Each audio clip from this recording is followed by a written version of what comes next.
ඉනෝකා. මම දැන් විවාහක කාන්තාවක් වුණත් මගේ හිතේ හැංගිලා තිබුණ එක රහසක් අද මම ඔයාලට කියන්න තීරණය කළා. මේ කතාව අහන ගමන් අපේ channel එක subscribe කරන්න අමතක කරන්න එපා. මොකද ඔයාලගේ සහයෝගය අපිට ලොකු හයියක් වෙනවා. මම මහත්තයා එක්ක ජීවත් වුණත් මගේ හිතේ හැමදාම තිබුණේ මගේ පළමු පෙම්වතා වුණු රොෂාන් ගැන මතකයයි. රොෂාන් කියන්නේ මගේ පාසල් කාලේ ආදරවන්තයා. අපි දෙන්න ඒ කාලේ මාරම ආදරයකින් හිටියේ. හැබැයි ගෙවල් වලින් තිබුණු ප්‍රශ්න නිසා අපිට වෙන් වෙන්න ඕන. දැන් අවුරුදු 5කට පස්සේ මම රැකියාවට සම්බන්ධ වැඩමුළුවකට කොළඹ තියෙන ප්‍රධාන හෝටලයකට ගියා. එහෙදි මම හීනකින්වත් නොහිතපු දෙයක් වුණා. ඒ වැඩමුළුවට රොෂාන් ඇවිත් හිටියා. රොෂාන්ව දැක්කම මගේ හදවත නතර වුණා වගේ දැනුණා. එයා ඉදාට වඩා දැන් ගොඩාක් කඩවසම් වෙලා උස්ස මහත ශක්තිමත් පිරිමියෙක් වෙලා හිටියා. අපේ ඇස් දෙක එකිනෙකාට මුණ ගැසුණු වෙලාවේ මට දැනුනේ මුළු ලෝකෙම නතර වුණා වගේ. රොෂාන් මගේ ළඟට ඇවිල්ලා hina වෙලා කතා කළා. ඉනෝකා, ඔයත් ඒ වගේම ලස්සනයි. වැඩමුළුව ඉවරුණාට පස්සේ රොෂාන් මට යෝජනාවක් කළා. අපි ගොඩක් කාලෙකින් හමු වුණේ. ඉනෝකා, අපි අද රෑ මේ හෝටලෙම රූම් එකක් අරන් ටිකක් කතා කරමුද කියලා. මගේ හිතේ තිබුණ බයක් වුණත් රොෂාන් කිරිහි තිබුණ ආශාව ඒ බය පරද්දන්න සමත් වුණා. මම මහත්තයාට කතා කරලා කිව්වා වැඩමුළුව ඉවර වෙන පරක්කු වෙන නිසා අද රෑ හෝටලේ නතර වෙනවා කියලා. රොෂාන් හෝටලේ 6 වෙනි තට්ටුවේ ලස්සන කාමරයක් වෙන් කළා. අපි දෙන්න කාමරයට යනකොට මගේ මුළු ඇඟම වෙවුලන්න ගත්තා. කාමරයට ඇතුළු වුණ ගමන් රොෂාන් දොර වහලා මාව බිත්තියට හේතු කරලා තද්දින් සිප ගන්න ගත්තා. ඒ සිප ගැනීම ඇතුලේ අවුරුදු 5ක පිපාසයක් තිබුණා. මම කිසිම විරෝධයක් පෑවේ නැහැ. මම රොෂාන්ගේ ගෙල වටේ දෑත් පටලවාගෙන එයාව තවත් මට ලං කරගත්තා. රොෂාන්ගේ ශක්තිමත් දෑත් මගේ සිරුර පුරාම සැරිසරන්න ගත්තා. මට මේ අවුරුදු 5 පුරාම ඔයාව මතක් වුණා ඉනෝකා කියලා එයා මගේ කම්මුල් සිපගත්තා. හෝටල් කාමරයේ සුඛෝපභෝගී ඇඳ මතට අපි දෙන්න හිමින් වැටුණා. සීතල වායු සමීකරණ යන්ත්‍රයේ හඬ විතරයි කාමරය ඇහුනේ. රොෂාන් මගේ සාරිය හිමින් ලිහලා දැම්මා. මම එයා ඉස්සරහ නිරුවත් වෙනකොට මට දැනුනේ මාරම නිදහසක්.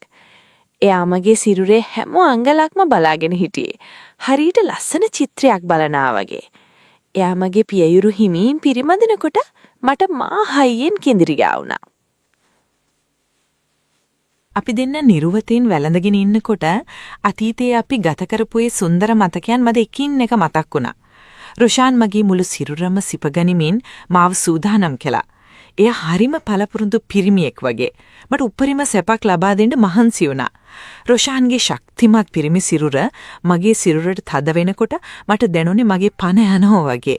එයා හරිම වේගයෙන් සහ රළු විදිහට මට ආදරය කරන්න ගත්තා. ඒ රළු පහසට මම මාරම ආශා කළා. මම රොෂාන්ගේ පිටේ නියපොතු වලින් පාරවල් හිටින්න එයාව බදාගත්තා. අපි පැය 2ක් විතර එකිනෙකාගේ සිරුරු වලින් උපරිම සතුටක් වින්දා.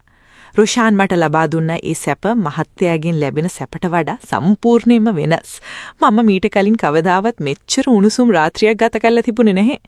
අපි දෙන්න හති ළමින් ඇඳ මත වැතිරුණා. ටික වෙලාවකින් අපි නාන කාමරයට ගියා. එහි තිබුණ ලොකු බාත් ටබ් එකට වතුර පුරවලා අපි දෙන්න එකට බැස්සා. රොෂාන් මනිය ඇඟේ සබන් ගාන ගමන් මාව තවත් උසි ගෙන්නුවා. වතුර ඇතුලේදී අපි දෙන්න ආයමත් සපක් ගත්තා. ඒක මාරම ත්‍රාසජනක අත්දැකීමක් වුණා. වතුර සෙල්ලම් කරලා ඉවර වෙලා අපි ආයමත් ඇඳට ආවා. රොෂාන් ඇනයුම් කරපු වයින් වීදුරුවක් අපි දෙන්න බෙදාගෙන බිව්වා. ඒ මධ්‍යතියත් එක්ක අපේ හැඟීම් තවත් පාලනය කරගන්න බැරි වුණා. රොෂාන් මාව ඇඳේ විවිධ පැතිවලට හරවමේ මට අලුත් සැපවල් පෙන්නුවා. ඉනෝකා, මට හිතෙන්නේ නෑ අපි වෙන්න වුණා කියලා. ඔයා තාමත් මගේමයි කියලා රොෂාන් මගේ කනට කුඳුරලා කිව්වා. යාගේ වචනවලට මම තවත් පිස්සු වැටුණා. මම රොෂාන්ගේ මුළු ඇඟම හාදු වලින් පුරවා දැම්මා. අපි එදා රෑ නිදාගත්තේ නැහැ. මුළු රාත්‍රියම වෙන් කළේ අපේ සතුට වෙනුවෙන්මයි. පාන්දර 4 වෙනකොට හොටෙල් කාමරයේ ජනේලයෙන් එළියේ පෙනෙනකොට මට ලොකු දුකක් දැනුණා. මට ආපහු යන්න වෙනව නේද කියලා. රොෂාන් මාව තුරුල් කරගෙන කිව්වා දුක් වෙන්න එපා ඉනෝකා. අපි නිතරම මෙහෙම හමු වෙමු කියලා. එයා මගෙන් නලල සිප ගත්තා. මම ලෑස්ති වෙලා හොටලෙන් එළියට එනකොට මට දැනුනේ මම සම්පූර්ණයෙන්ම අලුත් වුණා වගේ. රොෂාන්ගෙන් ලැබුණු ඒ සැප මගේ හිතේ හැමදාම තියෙයි. ගෙදර යනකොට මට බයක් තිබුණත් මම මගේ මූණේ තිබුණ සතුට හංගගෙන හිටියා. මහත්තයා කිසිම සැකයක් කළේ නැහැ. එදා ඉඳන් රොෂාන් මට නිතරම WhatsApp එකකින් මැසේජ් කරනවා. අපි දෙන්නා අපේ රහස් ඡායාරූප හුවමාරු කරගන්නවා. මම ගෙදර තනියම ඉන්න වෙලාවට රොෂාන් එවපු වීඩියෝ බලලා ඉදා හොටෙල් කාමරේ වුණ දේවල් මතක් කරලා සතුටු වෙනවා. මම දැන් මාසයකට සැරයක් රැකියාව වැඩමුළුවක් දෙනවා කියලා බොරු කියලා රොෂාන් එක්ක හෝටල් වලට යනවා. හැම වෙලාවම රොෂාන් මට කලින් වතාවට වඩා වැඩි සැපක් දෙනවා. රොෂාන් මට කියනවා මම වගේ ගෑණියෙක් යහකු හෙවත් දැක්කේ නැහැ කියලා. දවසක් අපි හෝටල් එකේ ඉන්නකොට මහත්තයාගේ යාළුවෙක් අපිට මුණ ගැසුණා. මම හොඳටම බය වුණා. හැබැයි රොෂාන් මාරම දක්ෂ විදියට මාව බේරගත්තා. එයා කිව්වා අපි ඉස්කෝලේ යාළුවෝ කියලා. රොෂාන් ඉන්නකොට මට ලොකු ආරක්ෂාවක් දැනෙනවා. මහත්තයාට දැන් පොඩි සැකයක් තියෙනවා. මොකද මම දැන් ගොඩක් වෙනස් වෙලා ඉන්න නිසා. මම නිතරම ලස්සනට ඉන්න බලනවා. රොෂාන් මට අලුත්ම විලාසිතාවේ ඇඳුම් අරන් දෙනවා. ඒ ඇඳුම් යන්දම මම ගොඩාක් සරාගී පාටට පෙනෙනවා කියලා රොෂාන් කියනවා. රෝෂාන් මාව එක්කගෙන යන හෝටල් කාමරවල අපි ගත කරන ඒ පැය ගාන මගේ ජීවිතේ සුන්දරම කාලයයි. එයා මගේ ඇඟේ හැඩයට සහ මගේ සිනිඳුහමට මාරම ආසයි. රෝෂාන් කියනවා එයාට ඕනේ මාව සදාකාලිකවම තියාගන්න කියලා. ඒත් අපේ බැඳීම රහස. අපි දෙන්න දැන් මාරම විවෘතයි. රෝෂාන් මගෙන් අහනවා මම මහත්තයා එක්ක ඉන්නකොට මොකද වෙන්නේ කියලා. මම ඇත්තම කියනවා මහත්තයාට රෝෂාන් වගේ සෙපක් දෙන්න බෑ කියලා. එතකොට රෝෂාන් hina වෙලා මාව තවත් අදින්සික ගන්නවා. හෝටල් වල ඉන්නකොට අපි කිසිම එඳපක් නැතුව මුළු දවසම ගත කරන අවස්ථා තියෙනවා. අපි එකට කනවා, එකට නානවා. මට දෙනෙන්ගේ රෝෂාන් තමයි මගේ නියම මහත්තයා කියලා. මහත්තයා එක්ක ඉන්නේ යුතුයකමට විතරයි කියලා මට හිතෙනවා. අතීතයේ ආදරය කියන්නේ මාරම බලවත් දෙයක්. ඊට කවදාවත් හිතෙන් මැකෙන්නේ නැහැ. රොෂාන්ගෙන් ලැබෙන ඒ සැප මගේ ජීවිතේට ලොකු අලුත් බවක් ගෙනාවා. මේ රහස් සම්බන්ධය නිසා මම දැන් හරිම සතුටින් ජීවත් වෙනවා. මම රොෂාන්ට පුරුදු වුණා මම කවදාවත් එයාව අතහරින්නේ නැහැ කියලා. රොෂාන් මට මාරම විදිහට සලකනවා. එයා මට ලබා දෙන සතුට වචන වලින් විස්තර කරන්න බෑ. ඒක හරිම ගැඹුරු සහ හැඟීම්බර අත්දැකීමක්.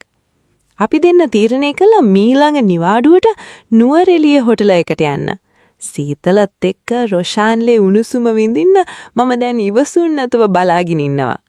මම දන්නවා එහෙදී අපිට මාරම සැපක් ලැබෙනවා කියලා. ඉතින් මේ කතාව අහන ඔයාලට මෙහෙම අත්දැකීම් තියෙනවනම් ඒක මාරම සතුටක්. අතීතයේ ආදරය කියන්නේ කවදාවත් මිය නොයන දෙයක්. මේ වගේ තවත් ඇඟ කිලිපොලා යන කතා අහන්න අපේ channel එක subscribe කරලා අපිත් එක්ක එකතු වෙන්න. ඔයාලගේ අදහස් කමෙන්ට් කරන්න අමතක කරන්න එපා. මේ වීඩියෝ එක like කරන්න සහ share කරන්න. මම ආයෙමත් දවසක රෝෂාන් එක්ක නුවරඑළිය ගත කරපු ඒ උණුසුම් රාත්‍රිය ගැන විස්තර අරන් එන්නම්. එතෙක් ඔයාලා හැමෝම සතුටින් ඉන්න.